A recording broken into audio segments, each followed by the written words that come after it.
Hello and welcome to the Black Dog Podcast, to episode 3. Getting quite confusing with that whole putting a 2 on the end of the bloody title. We might have to skip that. But anyway, hello everybody and welcome to the Black Dog Podcast. I'm Lee. I'm Darren. I'm Jim. And I'm Golami.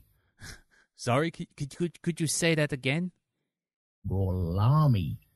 No, one more time, please, for me. Golami. Oh, such a lyrical language, the Italians. Anyway, hello everyone. So, yes, welcome. Here we are again. We're doing the old podcast. What we're going to do this week? Well, we're going to see how everyone's week's been. We got no feedback for the disaster artist, so we'll just skip straight over that. Unsurprisingly, I think, because I don't think anyone really wanted to return to the room unless they were absolutely forced at gunpoint. And then we'll move on to this week's movie, which will be Inglorious Basterds, which we all watched on Netflix this week. So, before we get going into that, let's see how everyone's week's been, and we'll start this time with Elton. Sir, how's your week been? It's been okay. I've discovered that my family are the only family in the world that can miss a package being delivered in a total lockdown situation. Right. And how did they manage that? Well, the package that I had ordered for the kids was meant to be turning up on the Wednesday. Mm. And I ordered it the Monday. It was said, okay, it will be the Wednesday. I didn't know that they would turn up on the Tuesday. They're trying to do their best. Mm-hmm. Lovely key workers out there doing their best. Yes. But they delivered it early. Alas, my family were out while I was at work walking the dog. Right. At exactly the same time, the package was delivered and then taken back to the depot miles away. So, yeah, frustration. And then trying to get them to re-deliver something, it's like it goes to the back of the queue of everything. Everything's being delivered at the moment, so it goes to the back of the queue. Oh, and, no. yeah, a little bit of frustration, but in the end, because I wanted the kids to do something apart from screens and be bored and moan about the internet because everyone else in the whole world is on the internet at the moment. Yeah. So I ended up buying them a box of Lego each. Right. And that was for them, yeah? Oh, I haven't touched them, I promise.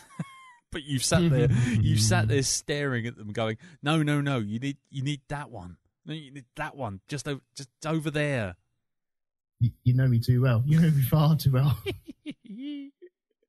Now, I bought Kimmy the Lego. Now, it's not Lego Friends, which is like the Lego fired, just their brand of, oh, look, we have friends that we can have. No, this is the actual TV show Lego Friends set. Right. And that's a real good set. If you're into Friends, and like they watch it every day. And it's a real good set. There's loads of bits on it. So I would recommend it for teenagers. Mm. And for my son, I bought him the Apollo Lunar Lander. Oh, nice. Now, that is a nice kit. That is really nice. Fucking hell, man. You're the best dad in the world. That's quite a kit. Yeah. They both are. They both are. And I was hoping that, they might last a week. By the weekend, I think they turn up Friday. By the weekend, Sunday, they're all done. Yeah, everyone was bored again. Yeah, they're all bored again. And now they don't know where to put this Lego. They've got no more shelves for them. Oh, nice. But they're nice kits. They are really nice kits.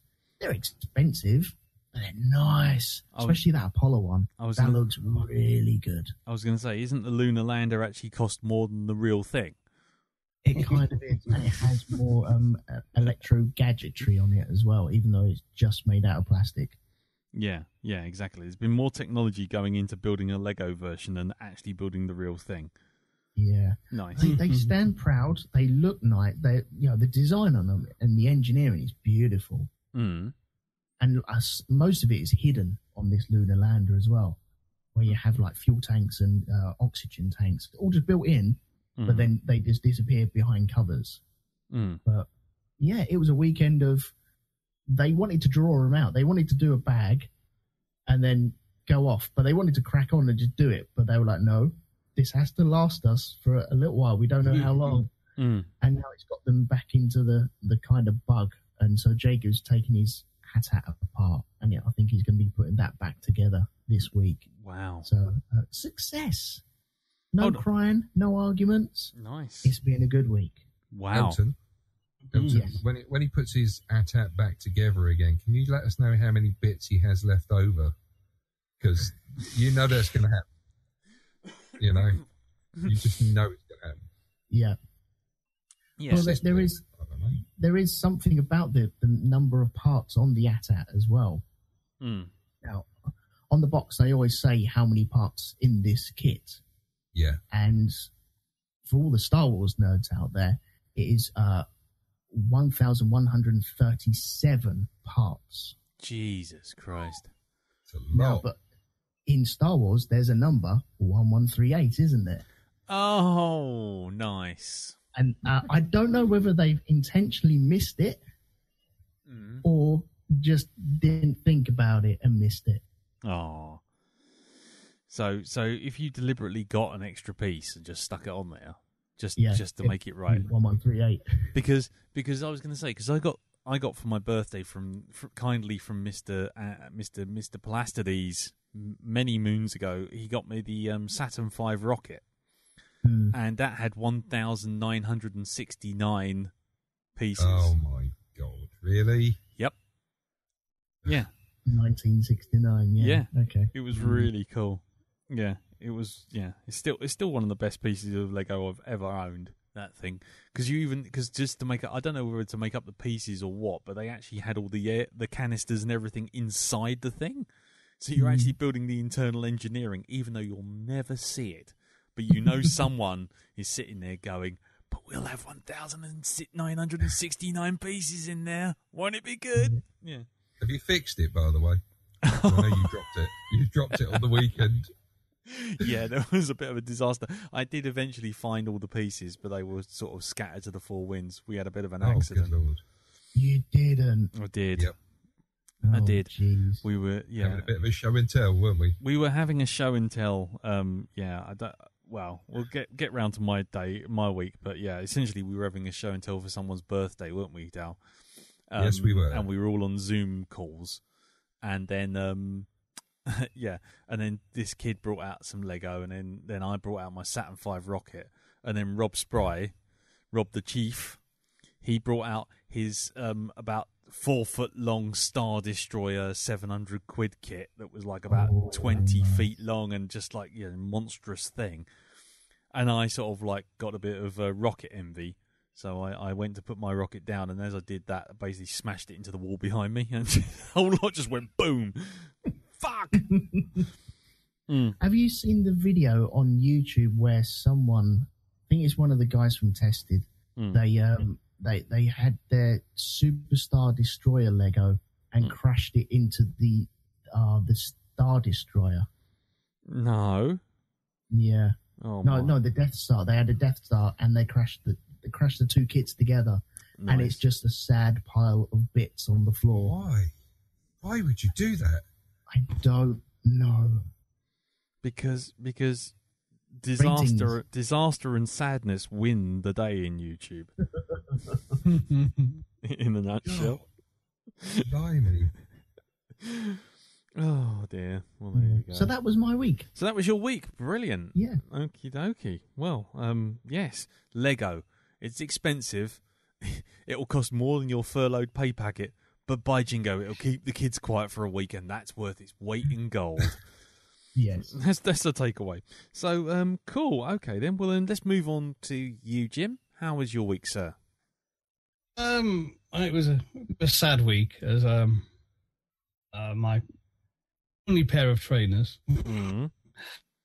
finally died. No. The toll of taking a dog out many times and doing many, many miles a week took their toll, and walking around the park, and suddenly my foot started hurting. And then when I got home, it kind of, that's worn away fatally now. I keep on wearing them, but like, I don't want to do hopping. Oh dear. But I've had those for about 10 years. Right. It says a lot about British summers, I think, though, to be honest. Marmalising you. They're kind of we're a nice pair of, like, sort of suede trainers, you know what I mean, and they're kind of my summer shoes, and given the British weather the last few years, the weather lasted so long. Yeah. Cool. Now, could you get new shoes? Oh no! How are you going to do that? Exactly. Oh. Obviously, I started looking online. Then you're looking at reviews and blah blah blah, and looking to get a good pair of actual walking shoes. Although I'm wary, because walking is like one of those words you can to a product, like wedding or anything kind of specially sports related, where people can go 50 quid on and tax those morons. And, Peter North must be rolling in it, with pairs of shoes, walking sandals. Get to fuck, Peter. Peter North didn't have anything to do with sandals back in my day. That was a different kind of Peter North. Obviously branched out. In more ways than one. Looking at his shoes. I don't know. But anyway, so I thought, right, I found a pair that didn't cost the earth, properly waterproof, looked quite smart, i.e., it didn't look like being coloured in by a toddler in 1983 hopped up on tartrazine. So what I hate about anything in sportswear is there's something wrong with people who do sports. It gives them colour blindness. If you can account for the nightmare configurations of grey, neon green, vomit-coloured yellow, food sign orange that just gets randomly slapped all over for something sporty. Yeah. They're there for a brand. They kind of, yes, well, we've got them in every size but mine. Oh, shit. Yeah, so apparently my shoe size is the popular shoe size, apparently. That's the trendy one. So eventually I found a pair that, is expensive, look like they'll do the job, are properly waterproof, and have good reviews from people who've actually walked a lot in them. So, but now it's kind of, it's a delivery roulette. Yeah. At some point they're going to turn up. Well, actually, sure way. The thing is, though, do you not get the fear when buying something like clothes online? I mean, T-shirts, if they're baggy, they're baggy. If they're slightly too tight, after about 5 minutes of wearing them, you stretch them out. But buying things like trousers and shoes, that's just, to me, that's like something you actually have to pick up, hold, put on, and, that's just, I'd get the anxiety when I'm looking at those. It's like, I like... It took me several attempts to actually one in the basket and click buy now. Okay. But I'd been sort of thinking, I need to get some propers on walking. I'm now walking scores of miles a week. And evolved from a place where there's any problem, I can send them back. Of course, now it's a ball lake in the current climate. Yeah. I think the post office is still open. Well... yes, but we'll see. This could be a saga that might run for weeks. We don't know. Yes, this is chapter 1 in the Marvel Gym Universe shoe saga. I'm very caged about wearing shoes, because basically most of them are so badly made these days. Which is why I actually thought, right, I'll buy some from someone who actually makes proper walking shoes, and then I've got reviews from people who have used them. Yeah. Whereas a lot of, say, high street shoes, people, I bought them, they were cheap and they look great. Then occasionally you get, edit, these fell apart after 2 weeks and my feet have now dropped off. Yeah, insert Pikachu meme of kind of looking shocked. You know what I mean? Because when I normally try on a lot of shoes and go, nope, get the fuck. So we'll see how wisely I've chosen, shall we? Yes. In the coming weeks. So there you go, a bit of intrigue. Yeah, there you go. Leave it on a cliffhanger. Okay, fair enough. Cool. Anything else, or that'll do? I think I'll leave that. I think cliffhanger. Yeah, exciting enough, isn't it? Yeah, cliffhanger. Choosing COVID world. Whoa. Yeah. Well, there you go. Right, yo. Well, then let's move on to you then, Dal. How's your week been, sir? Well, the usual, COVID stuff, of course, sitting in, doing work, what have you. But I did manage to watch a few things this week. The first, well, let's see now. Shall I go for the dodgy one first? Yeah, why not? I'll go for the dodgy one first. Okay, there is a new series on Netflix. It's an anime show. Right. And I don't normally I don't normally watch anime. Anime's not my biggest thing that I'm automatically on watching whatever. It's anime or that shit I don't understand. Basically, as I call it, because it doesn't grab me at all. It really doesn't normally. But this one, for some reason, did, and I wish it hadn't. It's a series called Kagasta of an Insect Cage. Sorry, It's called Kagasta of an Insect Cage. Okay, you carry on. I'm going to Google this while you're talking, mate. Okay, right, brilliant. It's set in a world about 30 years from now.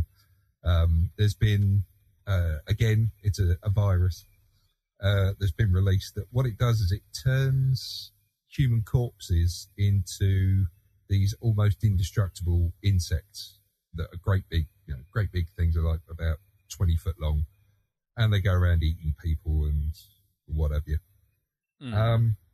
Now, I read that and I thought, okay, let's have a watch of it.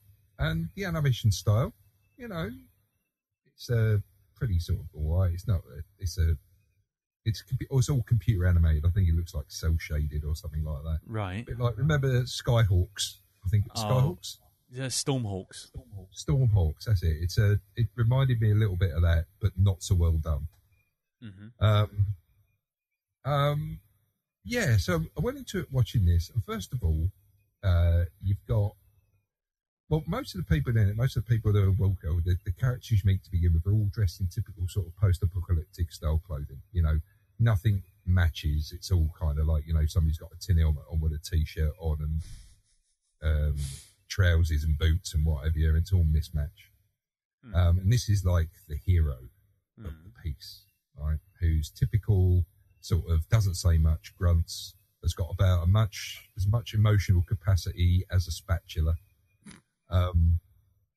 And while he's out in the desert with this other guy looking for old artifacts so that they can take them back and sell them and repair stuff, they come across this truck that's driving through the wasteland that's trying to get away from these insects.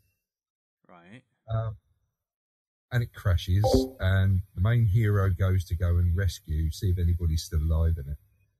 And he finds that the father who's been protecting his daughter he's like got something stuck through him. It's like a long piece of metal's gone through him, and he's just about to die. And he's like the usual, "Promise me you'll look after my daughter," who happens to be, I don't know. It's the way she's dressed. She's dressed like a schoolgirl, and it's yeah. I don't know. Right. It just, the costume looks a bit out of place in all the wrong ways in this setting. And the first thing, apart from that, the real big red flag was when she gets a bit emotional about a situation and the hero backhands her across the face. And it's like, oh, well, there you go. 5 minutes in and you've already lost me. Yeah. Went. Sorry, go on. I was going to say, I'm just looking at one review on IMDb. Says, what really destroys this show is the uncomfortable way the show treats age and sexuality. Incest, oh God, yes. Incest is an accepted part of the show, even if it isn't real incest. The implication is certainly made that we're supposed to understand it to be.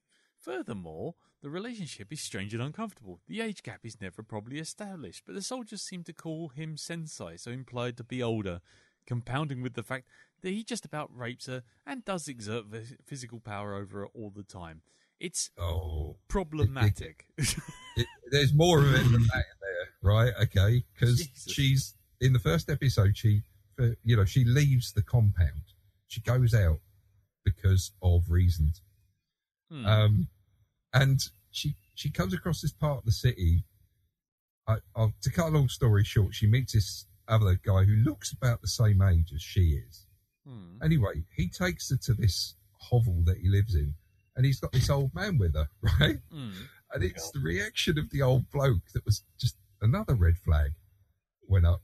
It's the way he looks at the girl, because you see it from his point of view, and he sees her, and then he looks down, and he slowly looks up her body, and it's just like, oh God, oh good Lord. And then he gets the last line of that episode, which is, what is it?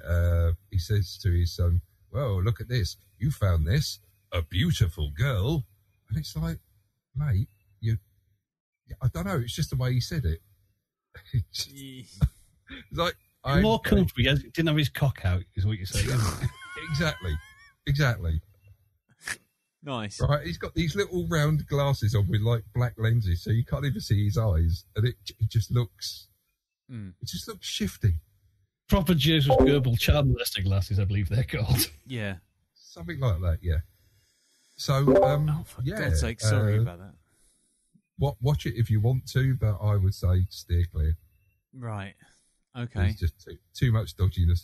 I wanted to actually open my TV up and scrub it after I'd watched it, because it just like, oh God, no, there's got to be something that's collected behind the screen after watching that, surely. Grubby. Yeah. So anyway, on to the next thing. Yeah. So as a late night watch, I went looking for something that I'd never seen before. It's like, let's go through the listings on Now TV and let's see if we can spot something. And there was a TV show that Sky produced about 2 or 3 years ago, and it's called The Curfew, right? So I put this on. I thought, all right, if anything, it will help me fall asleep. I ended up watching 3 episodes, and I only stopped watching because it was like 3:30 in the morning, and I had to go to sleep. Right. It hooked my attention. What's it about? To say the least. Okay, so what's happened is about 2 or 3 years before the story takes place, this is what I can gather, there's an infection that turns people into not exactly zombies. They turn them into these things called monsters. They're really kind of mutated human beings. All you can really see of them, they're more in silhouette than anything else. They've got glowing red eyes and stuff like this. There's not that many of them, but what's happened is the government's put in a curfew because these things come out at night. So it's like the curfew is for everybody's, it's for their well-being. Right. Okay. Now, because of this infection, because of what's happened, the police force themselves have been given carte blanche to do just about anything they want, and they will shoot through people to take down like a person they're after, like a villain or whatever. So, of course, you can imagine that not many people are happy with this situation. Right.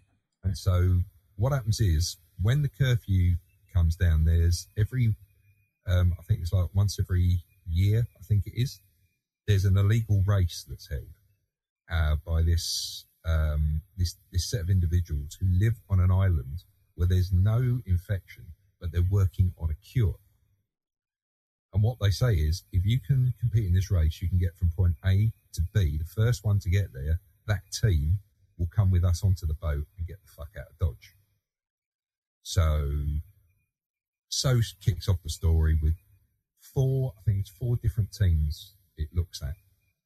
And it shows you how they've got into this situation in the first place. It does do like slight flashbacks to things like when the infection started or what trouble they're in. It's like you've got a family where a boy has downloaded information about the government, and the government knows about it, and they're after him.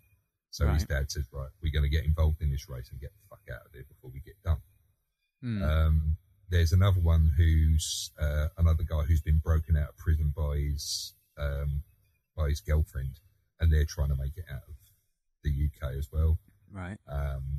And then there's this, they're joined by the sister of the girlfriend who's an ambulance driver, and the ambulances are all fucking tooled up. They've got like electro fences around them, they've got spikes on and stuff like this, but the normal looking ambulances we use now, but they've just been beefed up a bit, and they've got like radar systems on the inside and stuff like this, and various other bits and bobs. Apart from medical supplies, they've got anti-personnel stuff on them as well.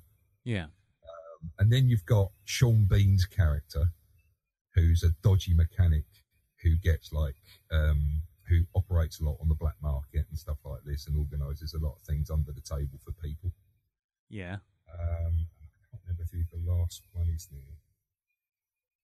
I'm pretty sure there's another set of individuals that are racing, because you do see, you don't exactly concentrate too closely on it, but there is a girl that's in this like this buggy that's driving around trying to win the race as well, but they've not really focused on her yet.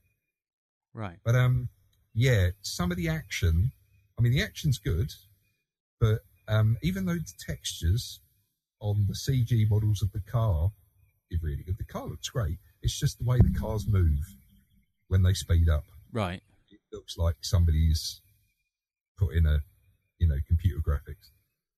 Oh, right. So it's the movement on it isn't too fluid. It's too quick. Yeah. Compared to everything else that's running on the screen at the same time, Mm. But yeah, I quite enjoyed it. I want to see the rest of the series, of course, see where they take it, see where it goes. But there are some quite tense bits in it as well. They've done the usual, getting stuck in a tunnel, have to do this, that, and the other to fix this problem to get out. I mean, can I ask one question? The question which I think is on everyone's lips, really. What's that? It does have Sean Bean in it. Yeah, it does. He doesn't make it to the end of episode 8 or whatever, does he? Do you really want to know? I can pretty much guess. He never makes it to the end of fucking anything. He does not make it to the end. I'm shocked. Hands up who's shocked. But by the time he does buy it, you're quite happy that that's what happens to him.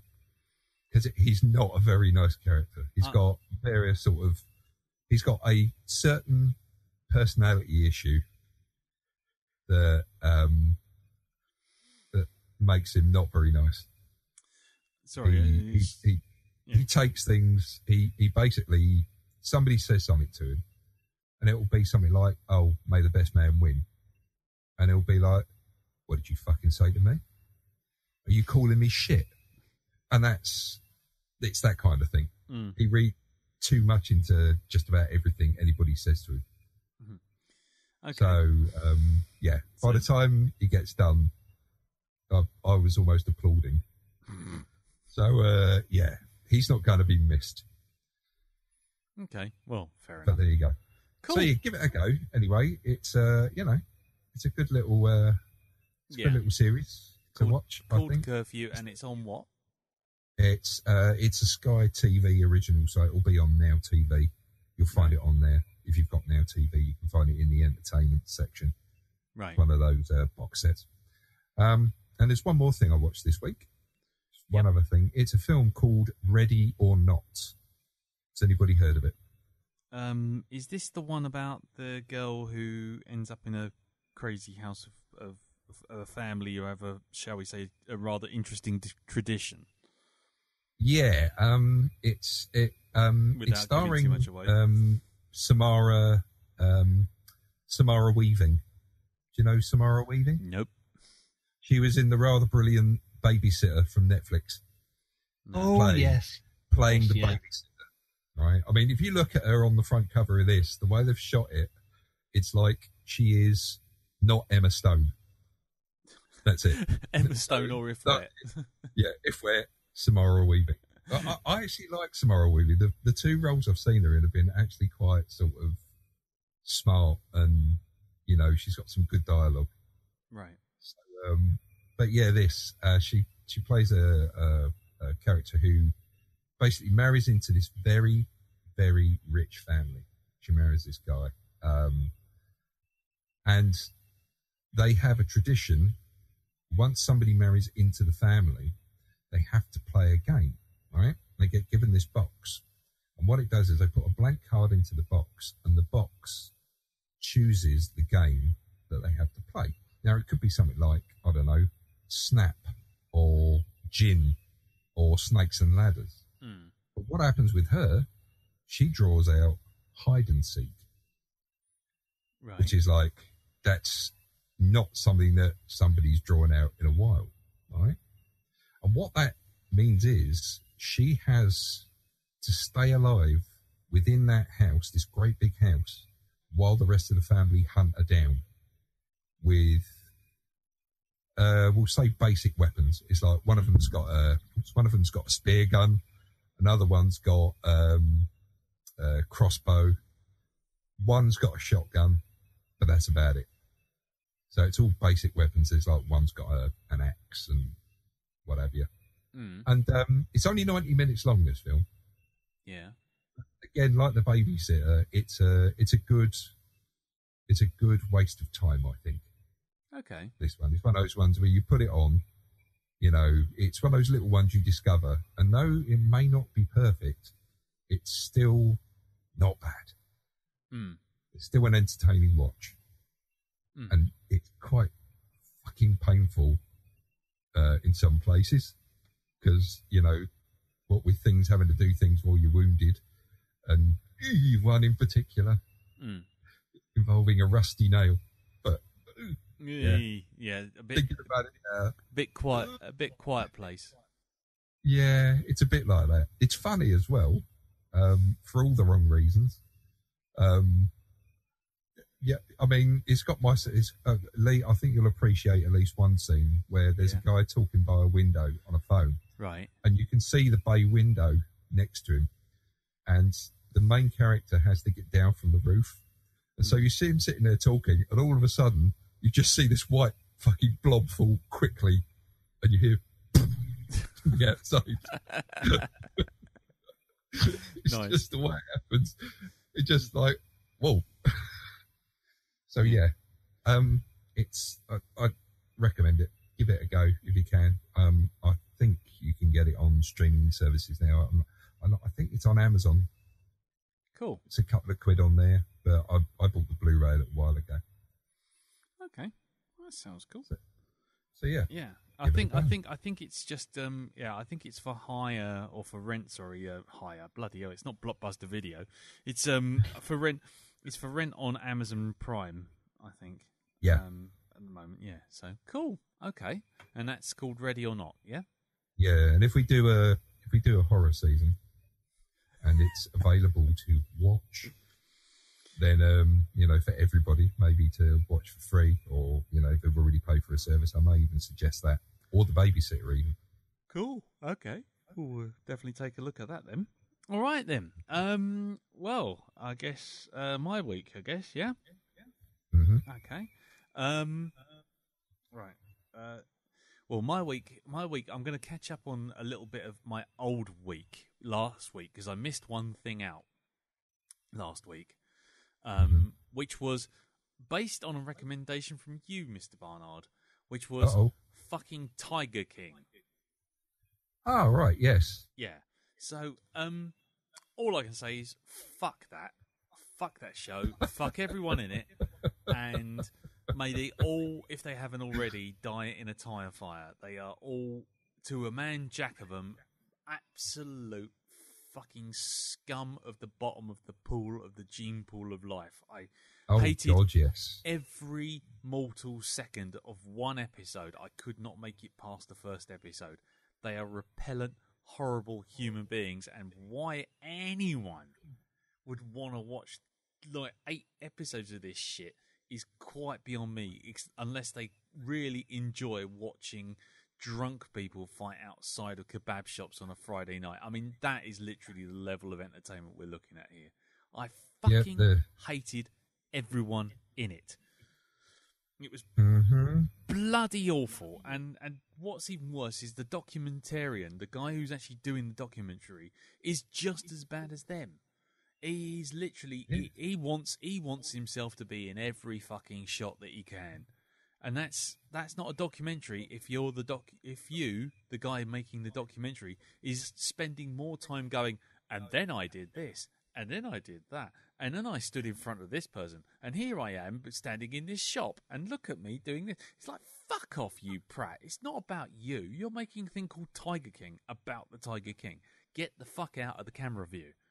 Get behind the camera. If you're not interesting enough, if your subject's not interesting enough, then what you're doing is you're doing a home video and holiday snaps. Fuck off out. And then on top of that, the Tiger King is a dick. This Carol Baskin woman is just beyond awful. The Tiger King of Florida is everything you come to expect from Florida. I just fuck that show. I literally, you talk about that anime wanting to scrub yourself clean.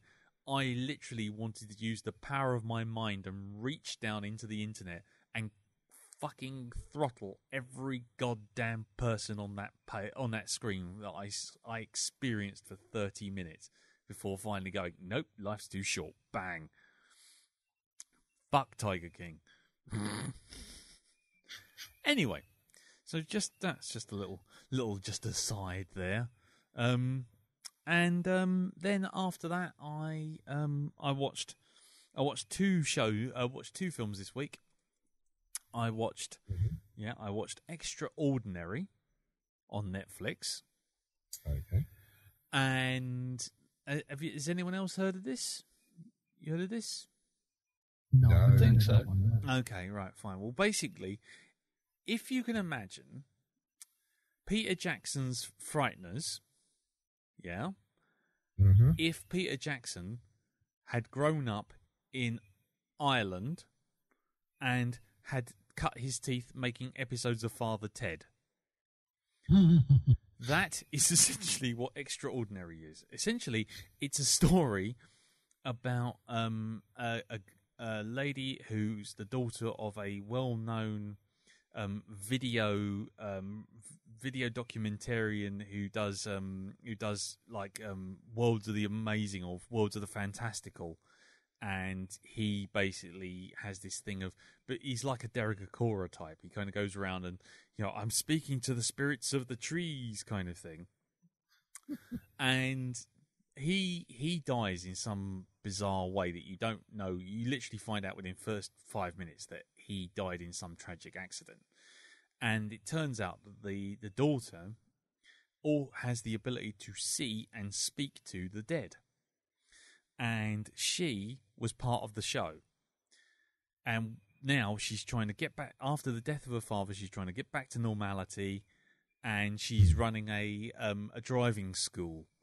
A driving school around this small village in Ireland, and everyone knows that she can talk to the dead. So she's sort of like, she only takes calls if people want to learn how to drive, whereas she keeps getting people phoning up going, my bin's haunted.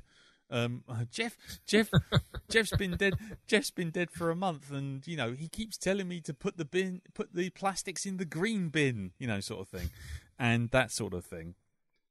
And when a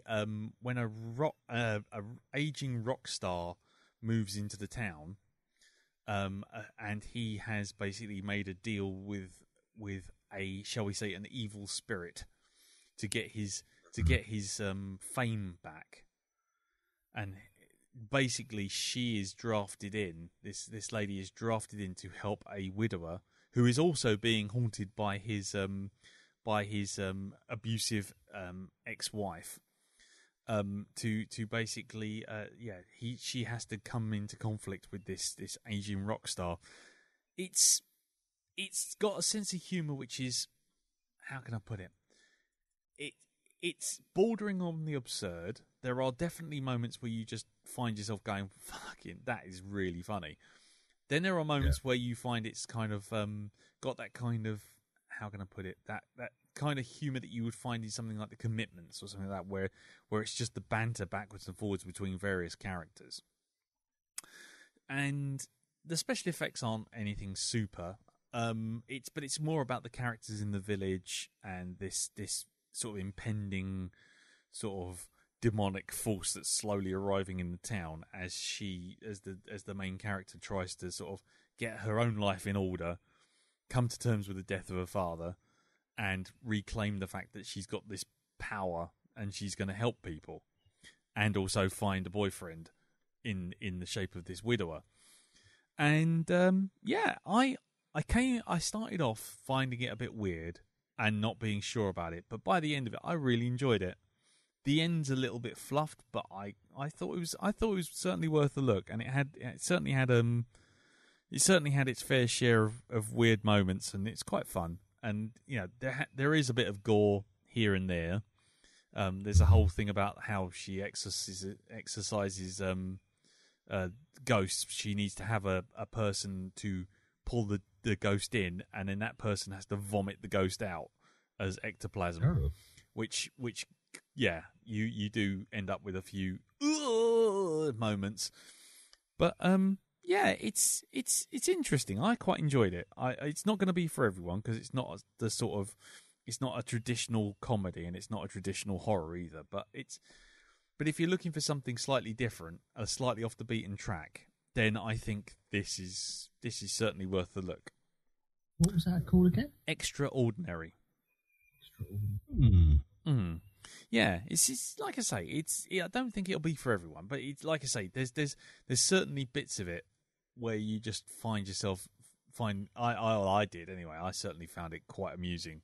I won't spoil any gags because, like I say, it's all quite subtle and it's kind of very dry humor. But I enjoyed it. The other one I watched was 21 Bridges, which is Chadwick Boseman finally getting at least 50 yards away from being Black Panther and people shouting Wakanda forever from bus stops. It's a straightforward high concept cop thriller that you would have seen in the sort of late 80s, early 90s, which, to cut a long story very short, it's essentially a heist on a drug dealer goes wrong, and these two guys who thought they were basically going to just rob this guy of like a little bit of coke, end up in a firefight and killing 8 New York cops, as well as the drug dealer. Then with only 12 hours, this other cop, Chadwick Boseman, is brought in, well known for his being trigger happy. He's been investigated like number of times by the internal affairs group for the fact that he's killed more cop killers and more criminals than any cop on the island in the last 5 years or something. And so he's well known for being a bit trigger happy, though he always maintains he always waits until they shoot first.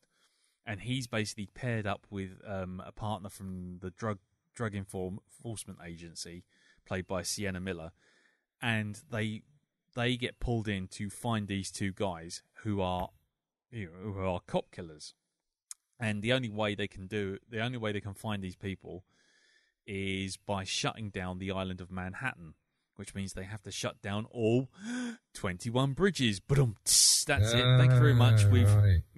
And so they shut off the 21 bridges, and they've got until 5 a.m. to do it, to find these people. So it becomes like a race against time. But also, why did these guys have a shootout with cops? Why were the cops even there in the first place? Why is it they came for a little bit of drugs and then found a lot more drugs than they were expecting? You see two stories playing out. The two guys who feel like they've been set up, and Chadwick Boseman hunting them down and dealing with all the New York cops who are all out for blood because 8 of their comrades have fallen. So it becomes like this little pressure cooker thriller with a conspiracy at its heart. And, the conspiracy is not exactly what I'd call high level. You'd see it coming from pretty much space. I mean, after about 10 minutes, you kind of go, Oh, that's where we're going with that. Okay. And then, but the action's well done. The acting is all good. It's well shot. It doesn't stop for 5 minutes, and it doesn't do what fucking Olympus Has Fallen did, which was basically just go bang bang bang bang bang bang bang bang bang bang bang bang bang bang bang bang, and then it just ends. So it's it has a slightly silly, convoluted end, which makes you just think that the writers just went, oh, for fuck's sake, mate, the pubs are closing in half an hour. Can we just wrap this up? And literally everything just comes to an end in about 2 minutes flat in the most stupid way possible. But the rest of the film I quite enjoyed. I thought it was well worth a look. I mean, if you're just up for a sort of brain-off thriller, which is a little bit above par and well made, then I think this is really well worth a look. So that's 21 Bridges. Yeah. So that's that. Other than that, what else has been going on in my week? Nothing. The dreaded F word, furlough, has come into play at work, but we'll cross that bridge when we come to it, and that's nothing much to say about that really. Everyone's in the same boat. Yep. And and my Saturn V rocket bit the bullet because we were on a surprise party call. Yes, we were. Yes. Which was nice. It was nice. It was, Oh, and finally, yes, I finally started my art challenge, my paint a frame art challenge. Yes, you have. I've done rather spectacularly. I've done 2 so far. I'm on the 3rd one now, which is Spider-Man: Homecoming. And that's about the size of it, really. So unless anyone's they're looking good. Oh, they're looking real good. Oh, thank you, man. I was really, really pleased with the Aliens one, but I mean, the problem with the Aliens one was it literally took me 8.5 hours to do, and I ended up feeling like I'd been in one of those, one of those boxes in is it Bridge Over the River Kwai when they put them in those little tiny sweat boxes for like 12 hours. Tenko, that was it. I felt like that by the end of that drawing. I was just like stuck in this little corner because I started drawing my work computer, and I'm stuck in a corner on that, and I haven't really got a lot of space. And then all of a sudden it's like 8 hours later, and I'm like, oh, and you could literally hear all my bones going kind of thing. So yeah, I like the concept though. I think it's a good concept to take you out of your comfort zone of just doing what you want to do. Yeah, and being forced into doing something different. Yeah, or doing something you don't have a control to sort of like say, oh well, I want it to look like this. I mean, like the Spider-Man Homecoming one. I mean, I found a site called moviescreenshots.com, and movie-screenshots.com, and they've got loads of films on there. And literally every page is one frame for every second of the movie. So each page is 1 minute. So with 60 pictures on it.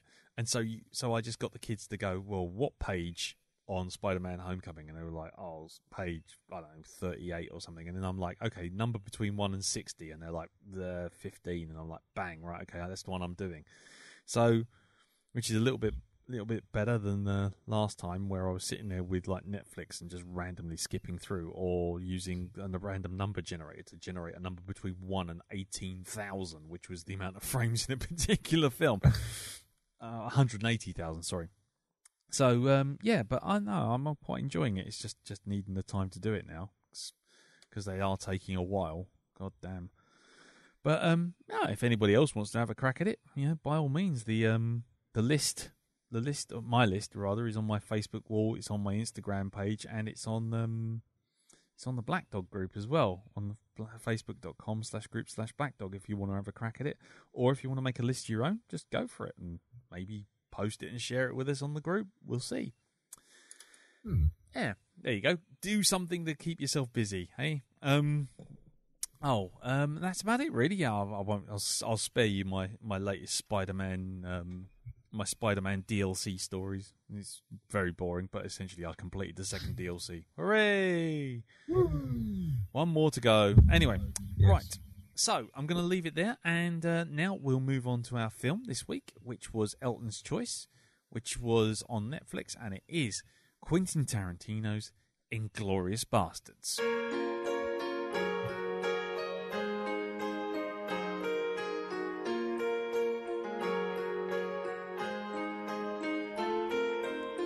I see it's nearly 5 o'clock. I'm here at home, my work's all done. No question where I'll be tonight, a place of cinematic fun. It's the lockdown, but I will not pout. Oh, my friends, I won't be seeing this out alone.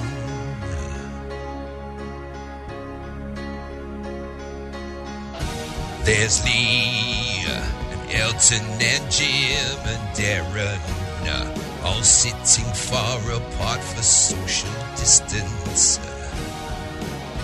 We're at the shut-in cinema, down in the bunker of Shun. Down in the bunker of Shun.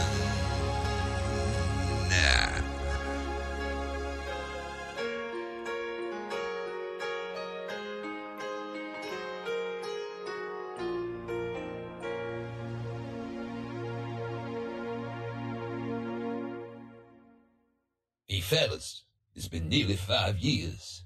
You gonna let me out now or what? No. Okay, so Inglorious Basterds. Yeah, Inglorious Basterds. Inglorious Basterds is a 2009 war film written and directed by Quentin Tarantino, starring Brad Pitt, Christoph Waltz, Michael Fassbender, Eli Roth, Diane Kruger, Daniel Bruhl, Til Schweiger, Melanie Laurent, and bizarrely Mike Myers. Anyway, yeah, the film tells an alternate history, to say the least, story of two plots to assassinate Nazi Germany leadership. One planned by Shosanna Dreyfus, and whose family is murdered in the opening scenes of the film. Spoilers. And the other by a team of Jewish American soldiers led by Aldo Raine, played by Brad Pitt, chewing not just the scenery, but pretty much everything within a 30 square mile radius of the camera. Christoph Waltz stars as Hans Lander, an SS colonel who is tracking down Raine's group, and also known as the Jew Hunter.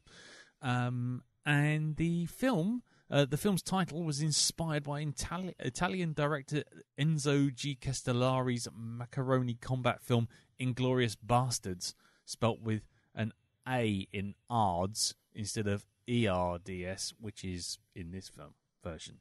Anyway, Tarantino wrote the script in 1998, but struggled to end the film and chose instead to direct Kill Bill's Part 1 and 2. After doing Death Proof, Tarantino returned to work on Inglorious Basterds, and with $70 million budget, he earned how much, Jim? 75 million. I think we get a sense where we're going with this one. Darren? I'm not quite sure because I'm still waiting for the cream. We'll wait for the cream. And Elton, how much do you reckon? That took me a minute. Yeah, nice. Go on, I Elton. reckon about 100 million. Actually earned 321.5 million. There you go. Wow. So he made his money back. So there you go. You think? Do you think? Yeah. Yeah. So I'm not going to go in. I'm still trying to get away from the old Black Dog format of going into reviews and what other people thought of the film. So let's just go around the table before we get into discussions. But what did everyone actually think of it? Just top level. Darren, what did you think of it? Since this is the first time you've ever seen it. I actually enjoyed it for the most part. Cool. Okay. Jim. The second time I've seen this, because I saw it in the cinema and I've not seen it since. And I really enjoyed it second time round. Cool. I wasn't expecting that after that budget guess. No, I seem to remember I heard it had made a loss, but that might have been a initial box office weekend. Yeah. Long film. Ah, right. Okay. And Elton, presumably you still like it. I mean, you did pick this one. I flipping love this movie. I think it's brilliant. Okay, cool. And for what it's worth, my general opinion has changed over time. I've warmed to it. The first time I saw it, I bloody hated it. But yeah, I've warmed to it. I now kind of understand. Oh, like I say, go back to my old stalwart, The Matrix. After seeing it the first time, I wasn't particularly keen, and the more I've seen it, the more I've kind of warmed to it, like a weird Stockholm syndrome. But so anyway, there you go. So overall, generally, I think it's safe to say we had a favourable opinion of this film. Yeah. So yeah. Cool. So how did everyone feel? Let's get straight to the heart of the matter. How did we all feel about the alternate history aspect to this thing? Well, I've got to say, I didn't know it was going to be an alternate history thing. So when the crunch point comes, I'm like, oh. And then I laughed at that and thought, well, this is done like it's done like a B movie type thing. This is not meant to be taken seriously at all. So, let's just go with it. Yeah. And what about you guys? Anyone else? Feel free to jump in. I remember I was watching it the first time. Watching it the second time, what I realised the second time around is that this isn't a film about the war. This is a film about war films. Yeah. Yes. And on one hand, you can't kill Hitler and change the end of the First World War and get all het up about it. But frankly, speaking as a historian, historical films, most of them I can't abide. They are just full of bollocks that never happened and that isn't even remotely accurate. So in the context of that, it's kind of, well, no, why not? Why not kill Hitler? I mean, it's the only bit of kind of alternative history in it. I think it actually plays a clever game because you think you know the history and you think they're going to fail. Yeah. And I think it does give you a tremendous, fuck you all. Look, there is a hell and you're in it. Yeah. What about you, Elton? Did you find the alternate history thing a good thing or a bad thing? Or was it a bit of a turn off or what? I mean... I think first time around, I was confused by it. I didn't realise what I was watching. And when you watch these guys just mow in on Hitler and just fill him full of lead, and then just stand over his face, just fill his face full of bullets. Yeah. And you're like, Yeah. I don't think that's how it ended. Oh, okay. But then once you've seen it and you know where you are with it, and then you go back and watch it, and you know what is in store for you, you can really appreciate what they're doing. It fills me with joy. It really does. Just the way that his head just caves in. You're like, oh my God, that's amazing. Yeah. Because I have to admit that was definitely one of the big problems for me when I first watched it was you're sort of sitting there kind of thinking it's going to be one film and then being, pretty much within the last 5 minutes told resolutely that it's not the film you thought it was. And that I always find a bit of a weird moment. It's whether it's just because I was expecting it to do something and it subverted my expectations, as everyone talks about it nowadays. But as soon as it does that, it's sort of like veering left when you're expecting it to go right. You both admire it and go, well, okay, you've kind of lost me a bit.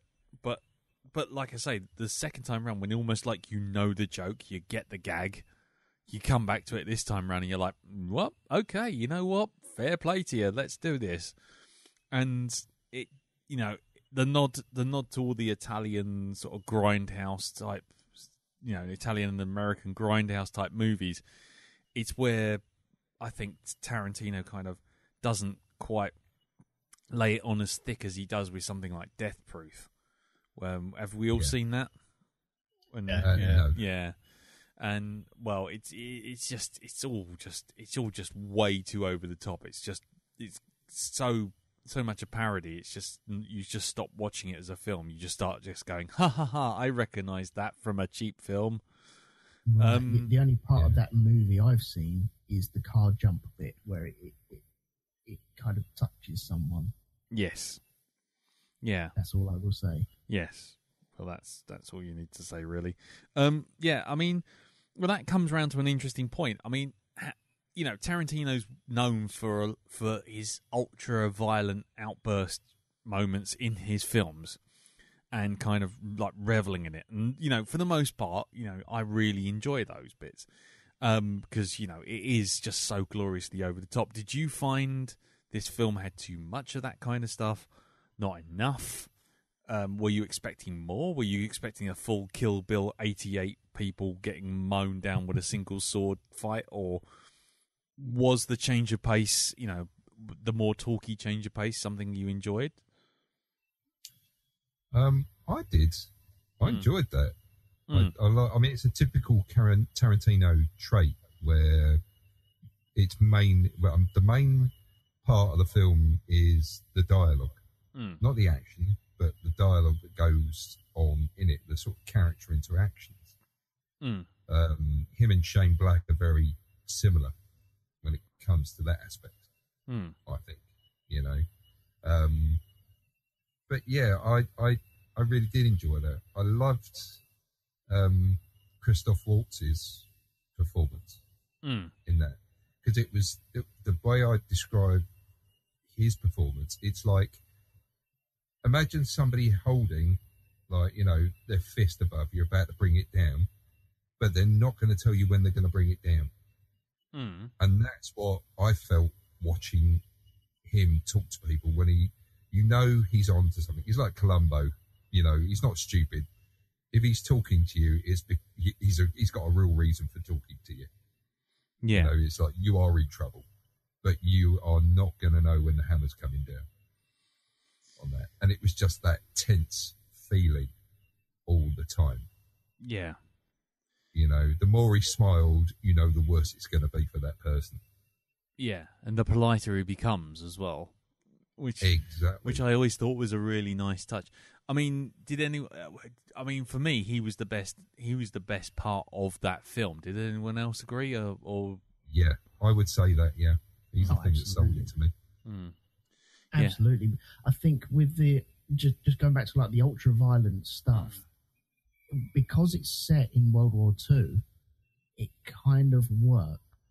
You have that where he caves his head in with a baseball bat, but it doesn't feel over the top or out of place. Many of his other movies, it jars a little bit. And just to counter that, I watched Django this weekend. Yeah. Just to see where I sat with his movies, because I really did enjoy Django last time. But it's still not as good. And I felt that bit where they basically paint a house red with blood, that is way over the top. And it was a bit too over the top for its setting. It didn't suit it. But where this is World War II, you have the ultra-violent bits. They are snap. That's what Quentin Tarantino likes to do. He likes to do a real crack of power and veracity and velocity of just gore and violence. And it happens in this. It happens in a fair few scenes in this. But it doesn't feel out of place. You know that it could kick off at any time in any one of them moments. And even when it doesn't, you feel like it could have. So it didn't feel out of place at all. Yeah. But going on to Christoph, man, he is the best thing in this. But he's very well counterbalanced with Brad Pitt. The Nazis in this are almost comic book. Yeah. to a certain extent, but it feels right for the setting of the movie once you know where you're going. And where you have Hans, and he's questioning and he's being very polite, and you're not too sure if you're getting away with it or not, and then you got Brad Pitt on the other side chewing the scenery, as you say. But it kind of balances out very well. You have that ferocity from Hans. When he walks into the room, you feel uncomfortable. But when Brad walks into the room, you feel, okay, we're going to be all right. And it's a nice balance all the way through. Mm. Yeah. There's a nice mirror, actually. First scene of a Amanda doing an interrogation his way. Mm. She's using politeness to terrifying effect. Yeah. Then actually have pretty much a lot of the same kind of questions in the second scene. Aldo questioning the Germans in the railway cuttings. Mm. And in this second viewing, I really noticed kind of how much that scene echoes the first scene very deliberately. And there's a couple of times there's phrases and questions that, not word for word, but they're very similar and being pitched that way, just to not really boldly, like with the big Sharpie going, oh, look, there's two sides of a coin, but just it subtly echoes it, and just you make that connection. Yeah. I also like the scene in the cafe where you insist she had a strudel. Goes the milk, and you go, oh, God, he knows. Yeah. Then you're just waiting for it, and the waiter keeps coming back, and he's just about saying the waiter comes back, and the waiter comes back.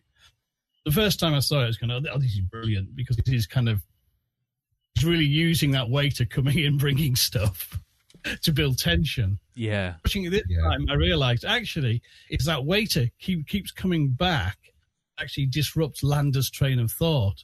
Subconsciously, he's recognised her. He's ordered the milk. He knows her from somewhere. And because that fucking waiter keeps coming back, that's what actually saves her.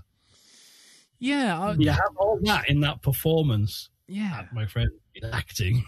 It is. That is absolutely right. I mean, I didn't really clock it that way, but you mention it. Yeah, you're absolutely right. I mean, that is a question, I suppose. Did he actually recognise her from the farmhouse, given how far away she was when he actually stepped out and she was covered from head to foot in shit when she came blasting out? She had her back to him as well for that.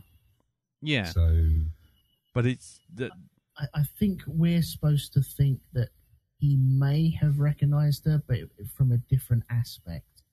And I think the tension is, okay, he hasn't seen her, but surely he has this sort of supernatural power to wheedle out the wrong and the right, and he's almost always on the money. And when we're sat down in that cafe and they're eating the strudel, and he's like, no, and you're like, that's good. Wait, he knows exactly. We're meant to believe that he knows exactly what where she's from because of the ordering of the milk, and so we think that he's got her. He's really got her, and then you think, hang on, he's lost his train of thought. Really? Did he honestly, or did he just let her go like he let her go first time? Yeah, or was he waiting for her to slip up in a way that confirmed his suspicions?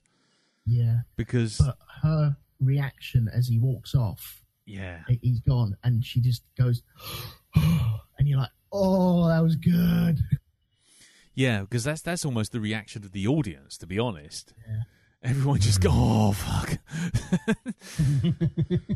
I mean, that is the thing, I guess, is the problem is, we're all, I guess we're sort of imbuing him with our audience knowledge that we know it's her, and so as soon he orders the milk, but then it's just like, oh, does he really know? Is he just taking a guess? So the way he orders it is kind of pauses and looks at her and he goes, and a glass of milk, looks for her reaction. Yeah, it's kind of, that's probably like, I got the impression that's kind of one of his party pieces that he can just, as a good detective, can deduce from looking at a person what kind of drink they would want, and this is something he always does and shows off. You know what I mean? Orders drinks for people and gets the right drink. Yeah. And I got the impression he did that, but there's something a little just that choice. Oh, milk for you, is it? And that rang a bell in his brain. Yeah. He didn't necessarily consciously know what it was. Yeah. It's fascinating because considering what he does later, you think, well, did he really know? And just because he just really at this point looking to I'm going to get the fuck out and sell out every other cunt. Yeah. Save my own skin because the war's ending, and I don't care. Well, that is the point. It would amuse him. I mean, that's a possibility as well. Yeah, that it is part of his long game that he knows who she is, and he suspects he knows what's going to happen because he's a bloody good detective. He even boasts that himself, and then all of a sudden it's like, so because that was one thing I was going to ask you guys. When do you think he makes the moment when he takes the opportunity to sort of go, actually, I'd quite like a nice big island on Nantucket, and I want to do, lovely house, and get out of this war with with my sort of all my gifts and goods, and let you succeed in your mission. And the question is when in the film's narrative does he make that decision? We don't really find out, but if you go that he was making that decision from the start, and he knew who she was, do you go, how good, you suddenly get into that sort of supernatural element of the villain. Does it go right back to him letting her go at the beginning? I think it might have come when he was questioning her and asking, how comes you have fallen on your laps with a cinema that you're running at the moment, and the line of questioning, trying to dig into it. He's done that a million times to loads of other people, trying to weasel themselves out. Yeah. And I think it's at that moment where he kind of knows exactly what's going on. It might be going to her cinema. And if he has clocked on then, especially with the ordering of the milk and, accepting the milk and just going through that, and you can see how uncomfortable she feels because he's trying to put her at rest all the way through. I have to ask these questions. Don't worry about it. And he's got a real nice charisma about him, but it's all evil. It's all evil. But at that time, he's kind of worked out, or I like to think he's worked out roughly his escape plan. And when he's in the cinema, he's at the top of the stairs, and he sees the actress come in with three faces that he doesn't recognize. That's the moment that he's like, here we go, we're on for tonight. Yeah, it just kind of confirms it for him. Yeah. Well, he knows that she was involved in the bar fight, the actress, because he picked up her handkerchief, or not the handkerchief, the thing that she signed for the Maximilian. Yeah. Yeah, I mean, I was gonna say the one thing I noticed this time round watching it, and maybe that's something to do with this whole thing as well, is and how he works things out, is it only ever goes wrong in this film in particular. Most of the time with Tarantino discussions, when he has his monologues, two characters basically talking in his voice to each other. But the thing with this is it's always a small mistake that explodes into violence. And it's always this tiny, like imperceptible thing that you don't normally notice in a conversation that goes horribly wrong. So like with the Fassbender thing with the three fingers and his accent, which everyone else has missed, but one person picks up on, and it's just like a crack in the windshield, and it just gets bigger and bigger the more you try to correct that issue. If he just like left it, things wouldn't go wrong. And the same goes with Monsieur Le Petit at the beginning. If he had just stuck with it and just stuck the course and did not sweat and suddenly go, nod and start getting all flustered, Landa would have moved on. It's only, in fact, the way that Miss Dreyfus, she doesn't flinch with the milk. and then the distraction with the was it the distraction with the waiter that saves her. The mistake is always a tiny mistake. If she, if the actress hadn't turned up, as soon as they have to break from the plan, as soon as anyone has to break from the plan, it all goes wrong every time.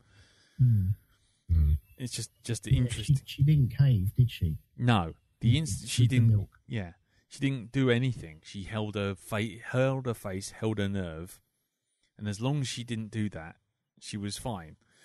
As long as she did that, she was fine.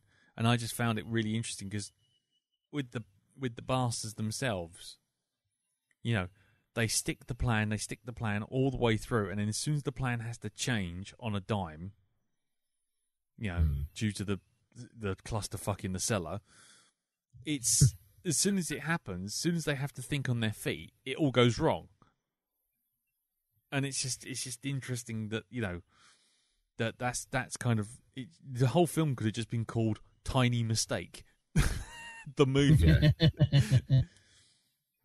But aren't the tiny mistakes beautiful though? Oh yeah, it is. They are well planned. Like the first time I watched this, I totally missed. I didn't even know that Germans did the 3 with the thumb and the first 2 fingers, but they do.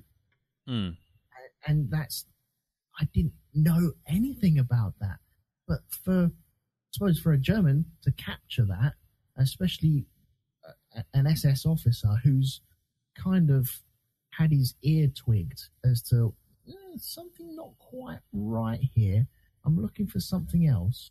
And then all of a sudden he gets the 3-finger thing. He's like, no, okay, right, here we go. This is not working out well. But it's so beautifully small and breezed over really quickly. They hang on it just long enough so you can see it the second time round. But the first time round, it's just a blink and you really have missed it. And I think that's a good way of doing things. Because it makes you intrigued. It makes you want to go back and watch it. Yeah. I mean, yeah, even that thing with Michael Fassbender's accent. Because as soon as you, because the first time you don't notice it, you're doing that typical anglicised thing of, well, they're all speaking foreign, aren't they? I don't understand any of this nonsense. But then when you listen to it the second time or the third time round, you notice he's got one of those clipped accents, and he's still doing that accent while going, while doing Ein, zwei, drei. Oh yes, and you're like, hang on. He's still talking like fucking Terry Thomas. He's just saying German words, and it's just like, okay, that's odd. You can understand why people are picking it up. Yeah, but it could be said about this movie that it is full of beautiful big set pieces with the connective tissue slightly weaker, and I suppose the bit with the Mike Myers scene, and you have Churchill in the room as well. It doesn't. I know it's there for the purposes of the story, and it works well. But that kind of connective tissue doesn't. It's not as strong as the rest of the movie. There are clear set pieces where you're like on tension and really enjoying it, and look forward to it when you rewatch it. And then you have the Mike Myers bit. Yeah, I mean, if anyone else feels differently or changes their mind, jump in. But I was going to say the one thing I've noticed about all Tarantino films, and it was one of the things that annoyed me with this, was that he does it as like an affectation in the first couple of films, as this thing of having like chapters and episodes and all this kind of thing. I don't know if he does it in Once Upon a Time in Hollywood or something, but it's definitely this thing where he does little chapters and he does little vignettes, and then he sort of writes some and then shit happens in between, and you kind of go, oh, and it's and that's the thing that always annoys me. Is like, if you want to write a play, dude, or little short films, go do them, because it's the one thing that does bug me with his stuff, is that if the little scenes, the little set pieces, the little two-handers that you get, the sort of the back and forth monologues between like 3 or 4, 2 or 3 characters are always so well done that when all of a sudden, you have to have getting characters from point A to point B to the next set piece, you literally see the sellotape holding those scenes together. Do you know what I mean? It's like that's that whole scene of introducing the bastards, and you see them in that ditch in Germany taking out that German patrol.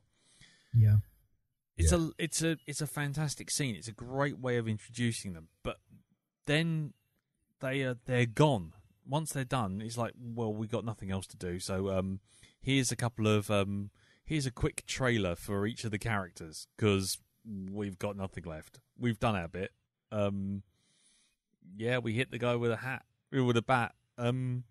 Here, the bastards are kind of bigged up a little bit in the first half of the movie, and then all of a sudden they're wiped out in that bar scene, and you're like, okay, where do we go from here? And then by the end of the movie, you're looking at people that, okay, I recognize your face, but I don't remember anything about you.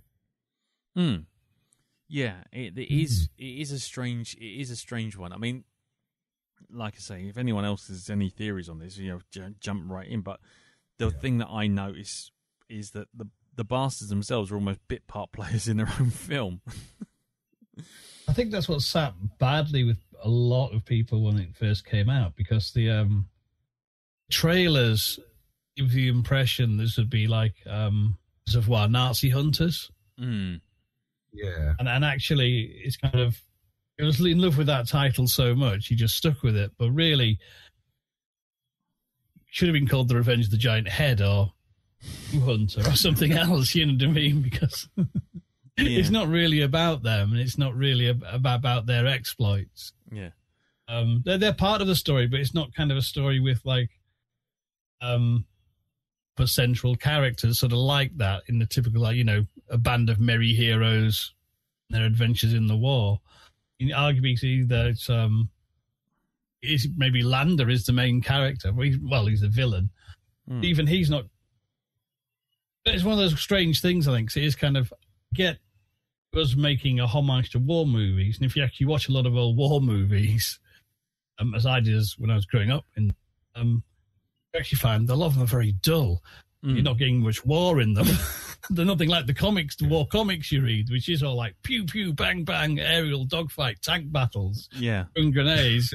Actual war movies, a lot of people going, "We go back to the front." I know, awful, isn't it? Do you want a bean? Yes, why not?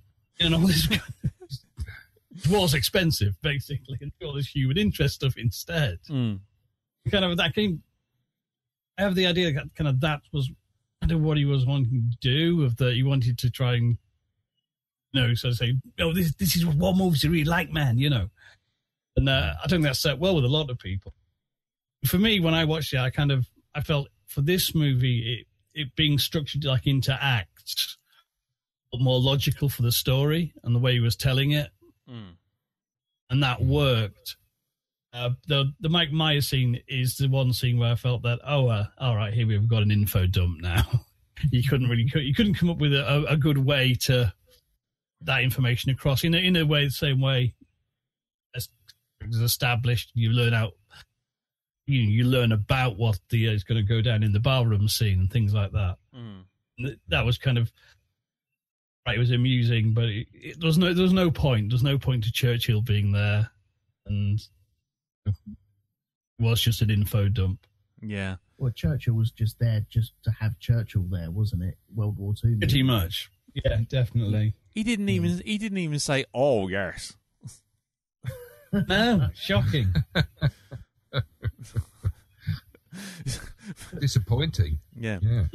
But Dow, I mean, just to speak to you about this, because obviously this is the first time you've ever seen it. I mean, I know that with something like U571, where they clearly, there is a difference between U571 and this. Go Okay, on. U571 never pretended to be an alternate history, for one thing, right? Okay. In U571, I mean, back in history, it's a British submarine crew that actually gets hold of the Enigma device, and in this, apparently, it's John Bon Jovi, and the rest of it's a submarine full of Americans. Yeah. And it's like, no. This, sort of like, Inglorious Basterds is not, it wears its heart on its sleeve from the word go, right? It's not trying to be serious at all. It's done like, it's done in the spirit of the old B movies. Yeah. Like, Jimmy Cagney Goes to War or stuff like that. It's those sort of things. Yeah. It's Dirty Dozen. It's James Coburn, that kind of thing, Clint Eastwood, The Eagle Was Landed. It's that. It's done in that kind of vein. So it's not serious at all. It's not to be taken seriously. It's just to be taken as a form of entertainment. That's it. It's not, it's not trying to pretend to be something it's not. And that's it. It's just Quentin Tarantino saying, hey, look, I've made a film that's based, inverted commas, on World War II. Go knock yourself out. Yeah. So with that, I've got no problem with it. Right. It's not trying to be historically accurate. It's just trying to be action, very sort of, apart from the dialogue, of course, that requires you to think about what's being said, everything else in it is secondary to that. It's, the action, all that, it's just over the top. Yeah. It really is. It's so over the top that it's ridiculous. Yeah. Yeah, I've got no problem with the movie as long as because like I say, it's got, look at its depiction of Hitler, right, in this, the way he carries himself in that, it's just like, yeah, you'd see that sort of thing in a Captain America comic of that time, Ich bin Captain America, Fritzen, Fotzen, and stuff like that. It's that kind of comedy, the comedy German, yeah, as it were. Yeah. So yeah, this is where, because I did think about this. I'm bringing this up. I did think about this a couple of days ago. It's like, why did I like this, and why am I not watching U571? It's because, it's that's exact point. U571 is pretending to be something that it isn't. It goes in all serious, from what I understand, and I'm not. No. Even if they had the British crew in there and they kind of played with that a little bit, that would be fine, but they don't. Yeah. Yeah. This is it. Here's another question for you all, because this was something I was trying to get my head around. Was the actor, the character played by Daniel Bruhl, the sniper who's having the film of his life being made? And this goes back to Jim's first point out of the gate, that this is a film about war films. Did you get the feeling that actually that guy regretted all of his actions and regretted being in that film, or regretted the way it was portrayed? Because until he goes all Captain Rapey Bastard at the end, he's, he struck me anyway, at least this time round. He struck me as someone who actually didn't want the fame and didn't actually really succeed with that sniping thing in the way that everyone's blowing him out to be.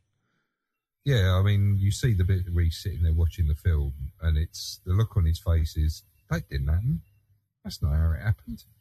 I didn't stand there shooting 300 bullets a second, killing all these blokes. Yeah. But then that's the contradiction that happens, and it doesn't make it's kind of, it's a bit of a sharp turn Yeah. character. Hmm. You know, it's, I mean, fine, you know, he's a Nazi anyway, so it's like that automatically puts points against him. Well, you know, yeah. This is it. It doesn't matter how nice he seems to come across. He's part of a, you know, he's part of a regime that did all these terrible things. So, yeah. And as much as you may not have, you know, you can talk about the fact that they didn't know about the concentration camps. The fact that, you know, there were, you know, Jewish people were being dragged out on the streets, and, you know, it was a general rule back then in Nazi Germany. You know, you couldn't ignore that. That automatically, yeah, you can't. It puts an uncomfortable glaze over him. But the way his personality shifts, as you say, when he becomes Captain Rapey, it's just kind of like, oh, where did that come from? Yeah. You know? Yeah, it does. It does. Like, I mean, again, anyone feels differently or wants to contradict or jump in, by all means, go for it. But it struck me this time round that almost like, again, it's that whole thing of when these characters were together and they're just doing monologues, and Tarantino's doing that back and forth between two characters. Yeah, you can get nuance in there. You can get tension. You can get back and forth. But when he has to actually have something happen, it just has to. There's just like an on-off switch with Tarantino. He's like sort of like lots and lots of dialogue, lots and lots of build-up, and you either get a bit of payoff, or it just kind of goes. Just you think, oh, thank God it didn't happen. But when he actually has to sort of like drive the plot, so to speak, forward, everything just kind of is just like point A, point B, just have this thing happen. And it felt like that with Daniel Bruhl's character. He literally went, well, it's like, right, we've got to have him shot because actually he's a Nazi. She's got to kill him. That's the whole point, you know. Yeah. And and so we'll just have him shot in the back 4 times. But, we have to have the B-movie trope of she has to die a noble death because she feels something for him, and so we'll have him double-cross her by rolling over with a gun and shooting her, but why will this happen? Well, because he feels he's owed something. End of story. Okay. And it's just like, Is there a case of saying that there are too many plot lines in this movie? Because the main plot line, it's supposed to be about the Inglorious Basterds and ending the war, isn't it? The Nazi hunting thing. Yeah. And actually killing the main 4. But that only comes later on, once they all discover they're actually going to be going to the small cinema. But then you have Chosanna's plotline going through this whole movie and her revenge on not just a person, but just Nazis in general. And then you have Lander's story that runs all the way through this, which, even though he's not top billing, he's the main character in this movie. Brad Pitt's top billing because Brad Pitt is Brad Pitt. But Lander is the main character in this movie. And that guy who's in the movie, the way that he backs away and doesn't want the attention kind of reflects in Lander's feeling about. Do you remember when he walked into the cottage in the very first scene? He's going, "You may have heard about me. You know, tell me what you've heard about me. What have you heard about me?" He fucking loves that people have heard about him. I know he lies about it at the end, and he just brushes it off. No, I don't want that. No, they're just stories, aren't they? They're just names. They call you the little man. The little man. It's kind of reflected in his character that with the guy who's seen as the war hero. And remember, the war stories are told by the winners of the war, and this is Tarantino's way of saying this is what we could have had if Hitler hadn't been defeated. you would have had stories and films made like this constantly. This would have been it all the time. You would have been inundated with this shit. And by the way, we're going to kill Hitler instead and right everything that has been wronged so far. But yeah, there is a kind of balance that fulcrums around Lander and his character all the way through that movie. I feel the sniper character, Yeah. this time round, I felt was abrupt. Watching it this time, noticed most of the time in the movie, we see him talking to her. He presents himself a certain way. And then later on, like when he takes the restaurant, he lets a few things, again, little tells. He says, it'll be Joseph's masterpiece. Oh, Joseph. Not good, not Dr. Goebbels. Yeah. Joseph. You think, hang on. And later on, you kind of, in that last scene, you kind of, I don't like to watch this scene, but here you are. How many bloody medals are on that chest, you puffed up fucking greening popinjay? No, he's a cunt. He's a cunt. And you realize he's presented, not just to her, but to us, this kind of I'm Bush soldier. I don't like all this attention. But on the other hand, it's, me and Joseph, this will be our masterpiece. My medals. That's something I didn't pick up on till this viewing. I thought that was actually quite interesting because at the end of the day, I think realize, well, a fucking actor, isn't he? Boss is convincing. Yeah. Doing what he wants, but there are there's little giveaways if you look for them. The one is where he said, it'll be Joseph's masterpiece. And I thought, hang on. Yeah. They're not innocent soldier boy who's had frame thrust upon him. Yeah. Yeah. He's playing up to it, I guess. Yeah. I mean, yeah, I mean, I guess that's the other subtext for the whole thing, isn't it? It's all about reputation. And when reputation needs to be backed up, that's when people basically die. I mean, you got the Michael Fassbender film critic. He's a film critic, so he thinks he's an actor. And so he makes a basic mistake that gets himself killed.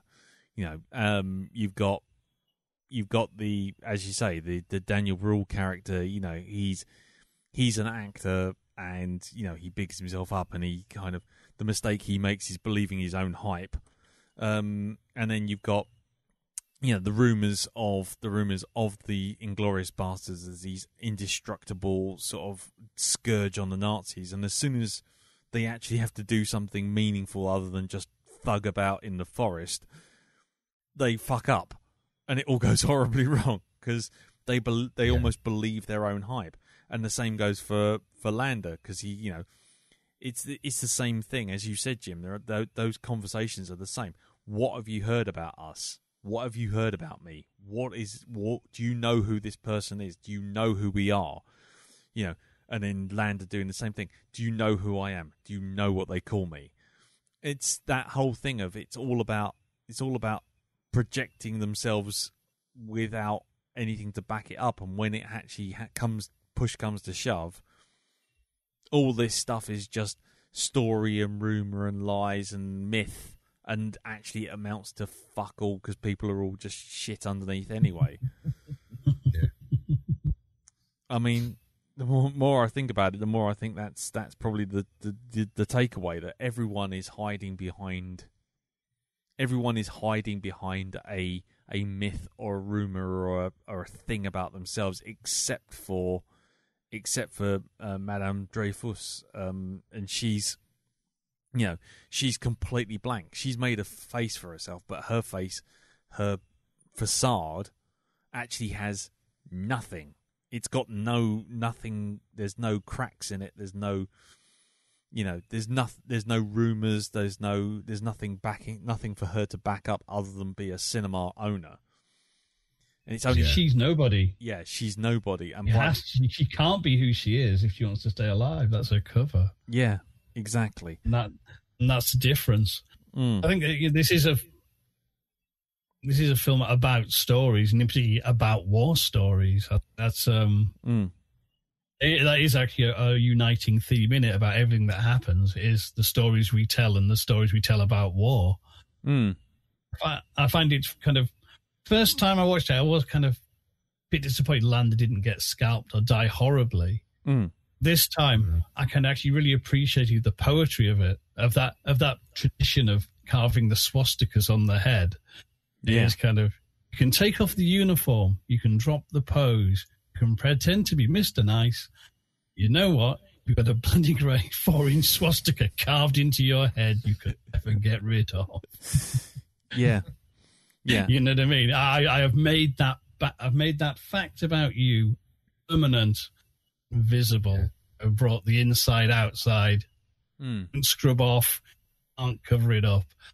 It's going to be always there. And even if you wear a hat when you go home at night, they're looking you in the mirror. Yeah. I think that is actually beautifully poetic, and I really actually appreciated that. It's a very fitting end. As the first time, I really I wanted to see him get machine gunned like Hitler. You know what I mean? I wanted that violent, bad death for that bad man. I think this was just more elegant because it's crueler. And it destroys everything he wants because he has that big speech about all the things he wants. You know what I mean? He's going to completely create a whole new persona and a whole new life, this whole new story for himself. And that swastika fucks it all up. Yeah. Well, that's the point, isn't it? That's what you're saying. Is that whole thing of stories of facades and fronts and all that sort of thing. But ultimately, you can't shed the skin you're in. You can't. There's no story, no facade he can put up that will ever get around that. You're absolutely right. It's the inescapable truth as opposed to these lies and myths you put up about yourself. It cuts right through it, so to speak. Pardon the pun.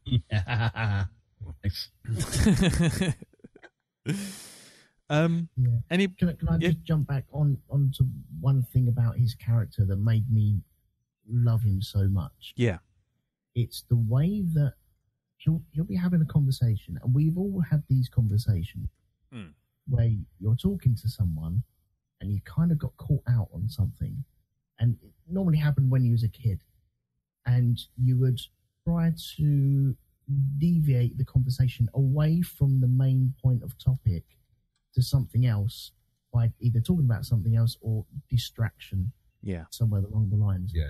And I think it's beautiful that he doesn't get distracted, apart from once where we possibly think that maybe he wanted to be distracted just to let her go. Every single time he sat there and he'll be asking questions, and he's very calm and concise about what he's... Look at the way that he's putting all these writing implements on that table in that first scene. Everything's set up and just so. And then the farmer tries to distract him by talking about other things, but he always wants to go back to the original conversation. And he does that so many times. He even does it with the actress who's broken her leg, or says that she's broken her leg, and that laugh that he gives off, because he already knows what's happened to her. He already knows that she was in that bar fight. So he wants to see what excuse she has, and then her saying mountain climb, and that laugh he gives her is just it's beautiful. But then he still goes, no, seriously, how did you do it? The whole tone changes. You think that she's weaseling out of it, and he goes, no, remember when I just asked you about this? I still want that answer, and you will give me that answer, and you will give me that answer now. It's so awkward, but he is just the perfect character to do that. And even when he strangles her, the way that he makes her put her foot on his knee with that finger that goes up and then swan dives down onto his knee, and it's just beautiful. Nothing's said.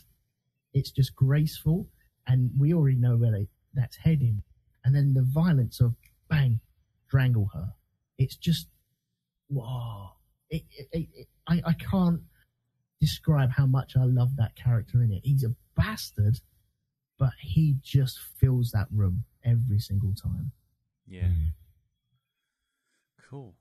Has anyone else got anything to add on this, or because I'm just acutely aware that I've kind of been dominating some of the conversation, and we're kind of turfing over it. So the Bastards themselves. Obviously they're bit part players in their own show, and really the main plot is Dreyfus and her character basically getting revenge from the start. The one thing I did want to know, and it does come back to Lander again, but do you think he actually let Monsieur Petit and his daughters go after blowing all the family away underneath the floorboards? I'm pretty sure, in the cellar scene where they're sitting there drinking, the waitress that was there, I'm pretty sure she was one of his daughters. Really? Yeah, I'm pretty sure it's the same. I'm pretty sure that's the same girl. I could be wrong. That's true. That's brilliant. Yeah, I could be wrong, as I say, but I'm pretty sure that was the same. In fact, I'm going to look that up right now. That's what I'm going to do, because this is. I saw that as I was watching it. It's like that's the same person, right? It's the same person. What what Monsieur Petit's daughters? 3 of them. There was one, of course, that there was the there was the blonde one, and there were 2 dark-haired ones in there as well. Let's the one see now. while you're looking it up, one thing I will say is the little detail I noticed. Michael Fassbender's critic, he was saying that he wrote a book about a German director, or the cinema of a particular German director. I can't remember the name now, but that's the name that he puts on the card that goes on the actress's head. Got you. You know when they had all the yes, it's Pabst. Yeah. And she's wearing it. She's wearing it on her head, and it was just interesting because you suddenly see that, and it's like a little detail, and it's like, yeah, this guy's a complete fraud, and the only thing he can put down on that card that actually he can get away with or talk about in any kind of concept at all properly is that director. So he's put it down on the card so he can you could almost see that, the thought process would have been that, if it came to her turn, she could have talked and he could have spoke very eloquently about it, and about the character stuck to her forehead. It was just interesting. Right. Anyway, I'm still looking through the cast listing, and it's wrong. Yeah. Okay. But I'm pretty sure. I've got in front of me. I've got Charlotte Lepardit, Julia Lepardit, and Suzanne. Right. I think that was the 3 daughters. Yeah. Yeah. But it doesn't say where she was. No. But man, I want her to be in that room now. That would be really cool if it was the case. Yeah. Okay then. Well. No, it wasn't. No. No, because the waitress is called Matilda. Okay. There we go. There you go. Right. Yeah. Well, has anybody got anything? Any other bits? Any other things to bring up? I mean, I think overall we really enjoyed it, and I think the takeaway is that Christoph Waltz earned his stripes on that thing, and yeah. Also, actually, just one last thing, just as a geeky thing. Did you notice who the voice was on the other end of the line at the very end on the phone call? No. It was Harvey Keitel. Was it? Yeah, turning up once again in a Quentin Tarantino movie, along with Samuel L. Jackson as the narrator. Oh, you know what? He obviously signed a contract for the Sean Connery deal.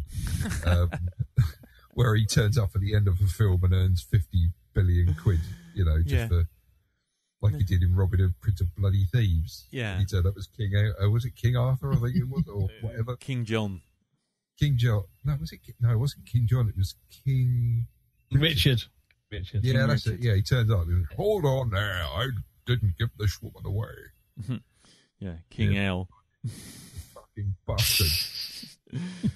You fucking fuckers. Anyway, yeah. Yes, Sean. Yeah, okay, Sean. Fucking bastards. Give him a slap. Yeah. Anyway, no, right. I think that's it. I think we since we hit Sean Connery, it's like the Godwin law of Black Dog, isn't it? As soon as you hit that point, the conversation's over. He's like the fuel empty light, isn't he? Yeah. He is. All right. Well, I think we'll wrap it up there. Okay. Well, overall, I think we all enjoyed it. But obviously, have we said anything that sparked your thoughts up? You suddenly gone, I watched this, I think this. Then let us know. Send the feedback into feedback@blackdogpodcast.com, and we might read it out next week. But now it's time to tell you what we're going to be doing the following week, as in next episode. And over to you, Jim. Doing shooting cinema, and the idea was to go back to films that make us happy. And I've picked a movie on Amazon Prime. It'll cost you a couple of quid, but it's worth it. It's one that meant an awful lot to me. I remember seeing this as a kid, very young. It's kind of was my favourite movie. Many years until certain thing with Wookiees and Jedi displaced it. But I remember seeing it about 3 or 4 times. It seems to be always on in my childhood, and I absolutely loved it. It's based on a classic SF novel. Yeah. It's directed by George Pal, who made many great classic SF movies. So it's very much a match made in heaven. Yep. It is The Time Machine from 1960. Oh, so good. So good. And we had a fact about The Time Machine as well that ties into this week's film, didn't we, Elton? Yes, we did. Can we crowbar that in now, yes? Yes, you could do that now. Okay. Well, looking back in the green room, I noticed that Rod Taylor, who plays H.G. Wells in the Time Machine, was the person who played Winston Churchill in Inglorious Basterds. See? You're welcome. There you go. It's almost like we planned it. We didn't. We didn't, but it's almost like we did. That's close enough for us. Yeah, I was going to say that's like long-term planning for us. That we'll all need to have a lie down now that we know this. Cool. So next week, The Time Machine. Wow. I mean, I've not seen this film for about 30 years. So I'm going to be really looking forward to seeing it now. I think last time I saw anything to do with this film was actually The Time Machine itself featuring in Gremlins when I watched that over Christmas. But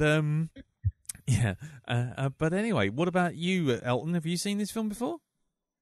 I think I have. Mm-hmm. I think I may have been in the room when it was probably on Channel 4 years and years and years ago. But I couldn't honestly say, yes, I definitely have. I've probably been around it, though, and I've probably seen clips of it as well. In fact, I have seen clips of it as well. And I remember, by accident, catching the remake and turning that off swiftly.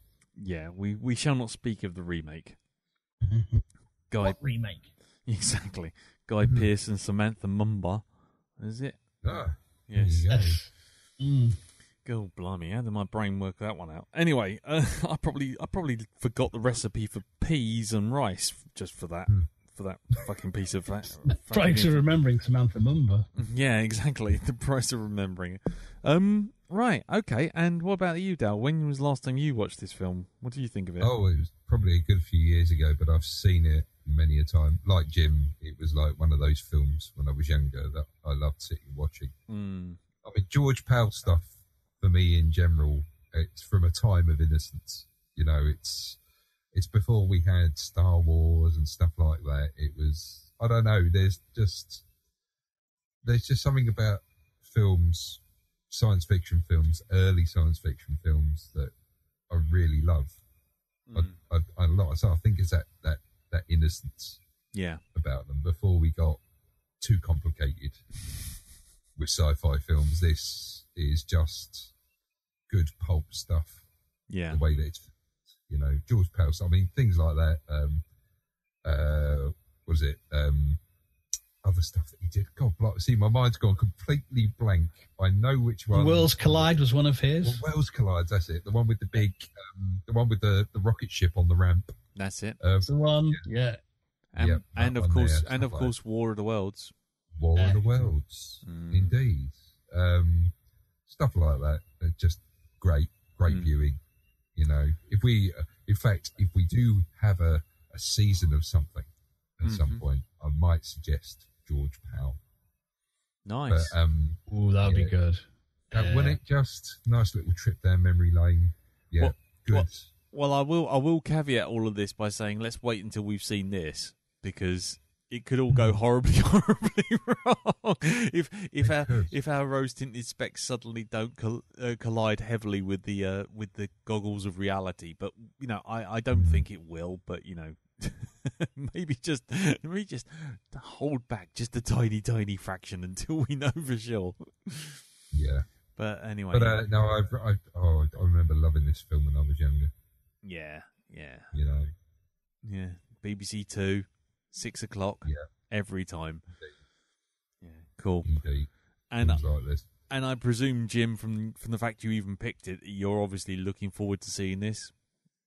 Yes, I mean, I'd not seen it for years and years, and then I think I was on Channel 4 on Sunday afternoon, early 2000s. It was just kind of like, that's such a good movie. It looks so good, that technical look of the classic golden age of Hollywood. Yeah. It's kind of like, oh yes, this is just glorious to watch. One of those films I've been sort of waiting to get a really nice Blu-ray of it, which I've not done because they keep better and better Blu-rays. So learn my lesson with DVD. Don't buy the first release, because another better one will be along soon. When I saw this on Amazon Prime, I thought, looking for a film to bring joy, I think. Yeah, I was definitely. tempted to pick things like Teenage from Outer Space, but I was good. I was nice. Yeah, let's not go for shit ones just yet. Let's wait until we're out of coronavirus zone. Maybe once I'm completely furloughed and I fall into a pit of despair or something, then we can go into it. But for the moment, let's stick with this. So brilliant. Okay, well there you go, ladies and gentlemen. That's our film for next week. It is George Powell's The Time Machine from 1960. You can find it on Amazon Prime. It will cost you this time. It's not a Prime freebie. It's a Prime rental, so it'll probably cost you about £2 or $2, and you know, in overseas monies.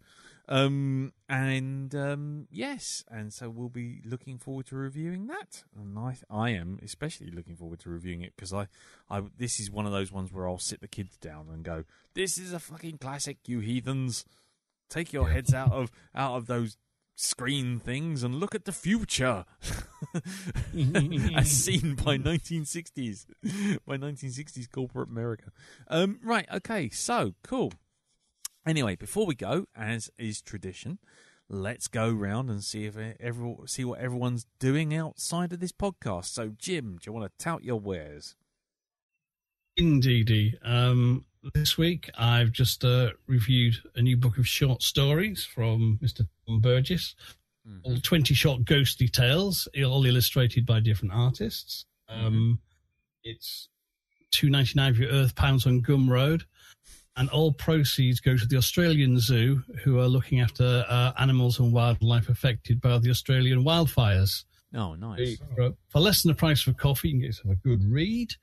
And do some good, which is a good deal, I think, in my book. Yes, definitely. If you want to hear one of the stories, you can go to my new podcast, which literally, while we've been on air, has been approved for iTunes at last.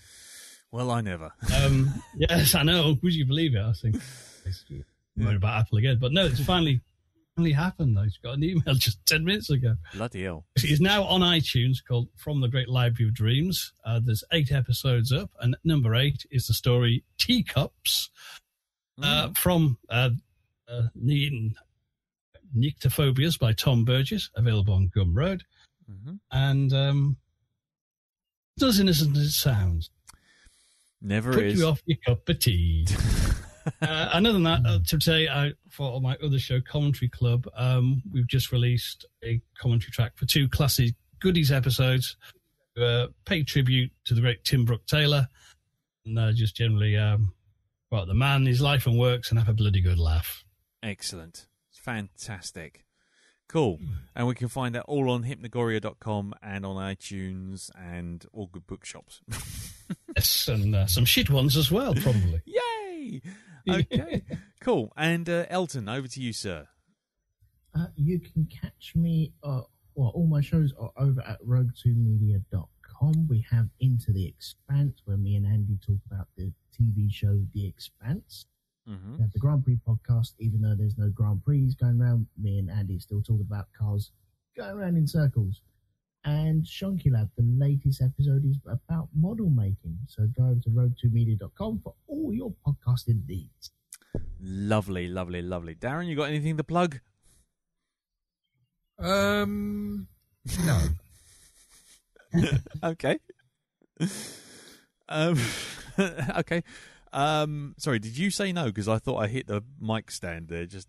I did indeed say no, and thank you for, repeating that and rubbing that in, that I've got nothing, absolutely nothing. Mr. Zero Talent has got nothing to plug. Okay. So, okay. There you go. Okay, well. Oh, the baking. Yeah, I was going to say. The baking YouTube. We've not missed that this week. Yeah, oh, shit. Yeah. No, I didn't have time to get anything together this week, but or before the the recording the podcast. But I will be attempting to do some more baking tomorrow. So it may be more banana muffins, but it may be something else as well. I'm looking to record it on your phone. I will. I did manage to create the perfect frappe this week as well. Apparently, according to Ree. So, okay. She said I got it wrong the first time, but no, nail on the head this time. So, and hand on the spring arm there. Cool. Yes, indeed. Okay, well, we'll check in with you, and I'll make a note to check in with you on your baking YouTube next time. We were going to keep bugging you until you... Yeah, baking YouTube. Baking with Barnard. And the shitter it is, the funnier it'll be, so that's great. Just do it. Just right. You should. Diamond should be singing the recipe. Yeah. He should be, shouldn't he? Yeah. Get a hold of the banana. Firmly grasp your whisk. Or it'll be, a twist on that. Wings classic. I'm baking buns. Baking buns. Buns on the run. They give me the runs because I've put too much bicarbonate soda in the mix. Anyway. There's an album here, isn't there? Yeah, really? Exactly. I don't need yeast to make me rise. We should have front-loaded all this stuff at the beginning of the fucking podcast, not 5 minutes from the end. All right, then. Yeah. Well, brilliant. We'll check that out next week. And, you can check out my art and the stuff and my film post-frame challenge thing on my Facebook group. No, not my Facebook group. I haven't got one anymore. On my Instagram, which is instagram.com/cartoonbeardy, which really should be Cartoon Baldy because my beard fell off today or the other day. What, literally? Yeah, well, that was a mistake that was made. But again, I should have front-loaded that in the beginning of this cast. God damn it. There's a format. This is an upside-down cake of a podcast. And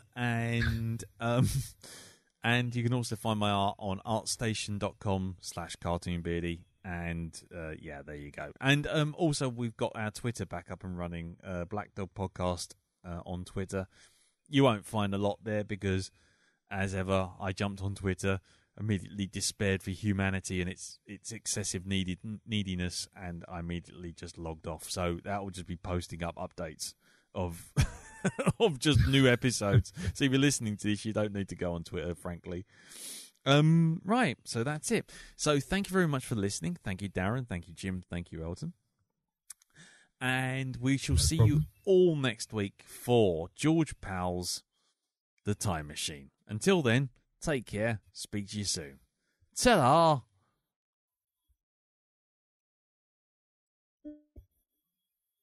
I'll take that as everyone saying tatty bye then.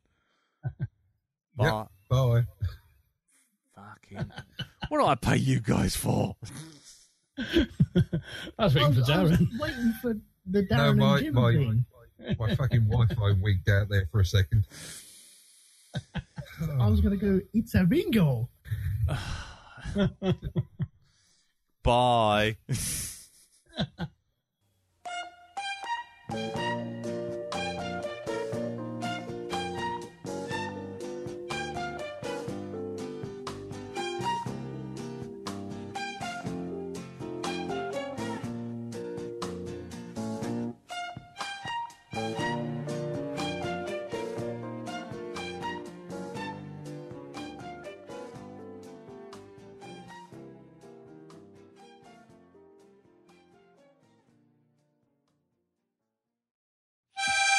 Oh, bollocks to it.